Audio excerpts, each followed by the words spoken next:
Usia bumi semakin menua, kerusakan lingkungan semakin meluas.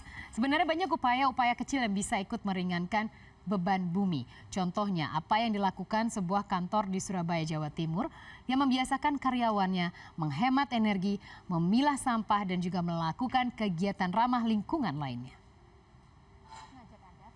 Perusahaan besar, perusahaan yang produknya ini tersebar se-Indonesia, namun membiasakan karyawannya untuk lebih ramah lingkungan. Salah satunya seperti ini sekali lagi perusahaan besar, namun ketika mau masuk ke kantornya, masuk ke ruangannya, harus melepas sepatu ataupun alas kaki lainnya.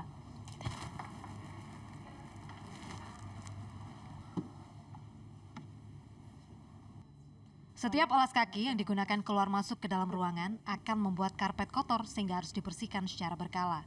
Dengan sistem lepas alas kaki ini, penyedotan debu tidak perlu dilakukan setiap hari, tapi cukup 1 bulan sekali.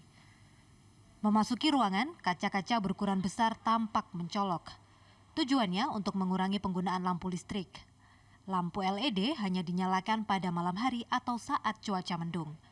Sementara suhu pendingin ruangan ditetapkan maksimum 24 derajat Celcius, suhu normal ruangan untuk manusia.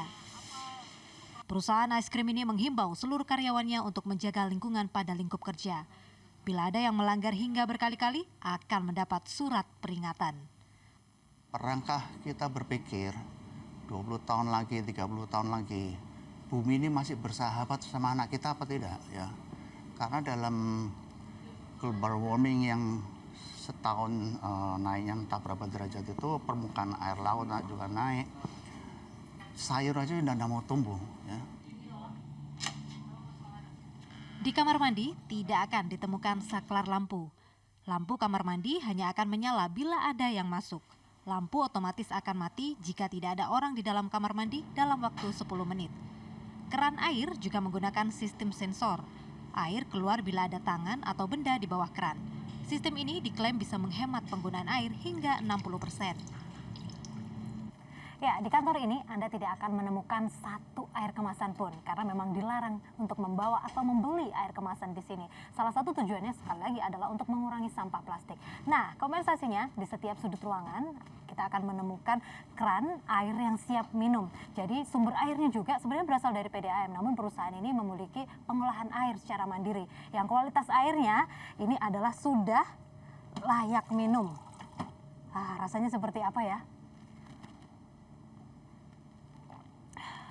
Segar, dingin, melegakan. Sama seperti air galon. Di kantin kantor, menu yang diwajibkan adalah menu vegan. Tujuannya untuk mengurangi produksi gas karbon yang dikeluarkan oleh industri peternakan. Menurut Organisasi Pangan PBB, peternakan menyumbang 18% gas rumah kaca. Selepas menikmati makanannya, karyawan harus memilah-milah sampah sesuai jenisnya.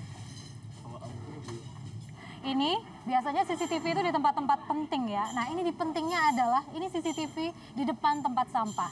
Karena memang di sini peraturannya setiap karyawan harus membiasakan membuang sampah pada tempatnya dan juga harus dipilah-pilah. Jadi seperti ini, ada tisu di sini, cup es krim sendiri, daun organik di sini. Kalau ada pelanggaran, ada TV di sana, nantinya yang kelihatan melanggar dari CCTV bisa terpampang di sana. Wah, hukuman sosial itu kayaknya. Nah, kita banyak mendapatkan penghematan ya, terutama dari penghematan energi listrik. Kita sampai dengan tahun ini bisa sampai dengan 20%. Kemudian kalau terkait perilaku karyawan, karyawan juga sudah mulai peduli lingkungan ya. Konsep ramah lingkungan ini diterapkan sejak tahun 2009. Hasilnya lingkungan kantor menjadi bersih. Konsep ini bisa ditiru. Langkah-langkah kecil ternyata bisa memberikan dampak luar biasa. Wida Subianto, Surabaya.